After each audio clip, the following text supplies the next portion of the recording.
Harirama Jogaiah open letter to Pawan Kalyan. Pawan Kalyan కు హరిరామ జోగయ్య ఘాటు లేఖ. చంద్రబాబును గద్దెనెక్కించడానికి కాపులు సిద్ధంగా లేరు. బాబును గెలిపించడం కోసం పవన్ వెంట కాపులు నడవడం లేదు. సీట్లు సాధించలేని వాడివి రేపు రాష్ట్ర ప్రయోజనాలు ఏ రకంగా కాపాడుతావు? అసెంబ్లీ సీట్ల జనసేన తెలుగుదేశం మధ్య జనాభా నిష్పత్తిలో జరగబోతున్నాయా? బడుగు బలహీన వర్గాల సీట్ల కేటాయింపు ద్వారా రాజ్యాధికారం దక్కబోతోందా? సామాజిక న్యాయం జరగబోతోందా? తెలుగుదేశం జనసేన అధినేతలు చంద్రబాబు పవన్ కళ్యాణ్ గారు వారి పార్టీల మధ్య సీట్ల పంపకం విషయంలోనూ ఉమ్మడి మేనిఫెస్టో తయారు చేయడం విషయంలోనూ దఫాలుగా సమావేశాలు జరపడం మనం గమనిస్తూనే ఉన్నాం. ఈ సమావేశాల్లో ఇద్దరి మధ్య ఏ విషయాలు చర్చకు వచ్చినాయో, జనసేనకు తెలుగుదేశం అధినేత ఎన్ని సీట్లు ఏ సీట్లు కేటాయించడానికి సిద్ధపడ్డారో, జనసేన అధినేత ఎన్ని సీట్లు ఏ సీట్లు ఏ అభ్యర్థులను దృష్టిలో పెట్టుకుని అంగీకరించారో వివరిస్తూ ఒక ఎల్లో టీవీ ఛానల్ జనసేనకు 30 సీట్లని, ఒక ఎల్లో వార్తాపత్రిక జనసేనకు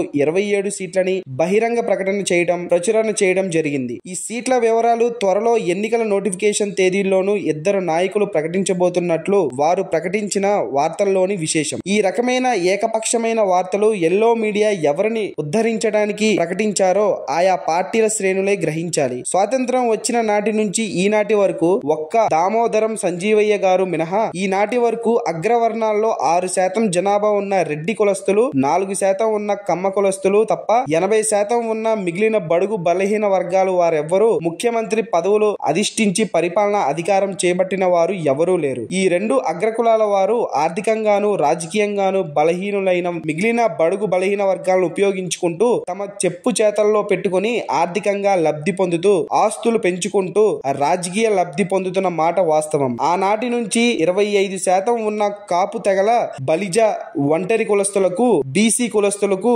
గుర్తింపు పొందకుండా విద్య ఉద్యోగ రాజకీయాల్లో రిజర్వేషన్ సౌకర్యం పొందకుండా అడ్డుకుంటున్నారనేది వాస్తవం. యాచించే స్థితి నుండి శాసించే స్థితికి రావాలంటే రాజ్యాధికారం దక్కించుకోవడం తప్ప వేరే మార్గం లేదని గ్రహించిన కాపు సామాజిక వర్గం ఈ దిశగా ప్రయాణం చేయడాన్ని ప్రయత్నిస్తూనే ఉన్నాయి. ప్రజల్లో మంచి చరిష్మా కలిగి ఉన్న పవన్ కళ్యాణ్ గారు జనసేన పార్టీని స్థాపించి రాజ్యాధికారం దక్కించుకునే దిశగా చేస్తున్న ప్రయాణంలో బీసీ, ఎస్సీ, ఎస్టీ మైనారిటీలను కూడా కలుపుకొని ఆయనకు పూర్తి సహకారం అందిస్తూ ఆయనతో కలిసి ముందుకు నడుస్తున్న మాటను కాదనలేం.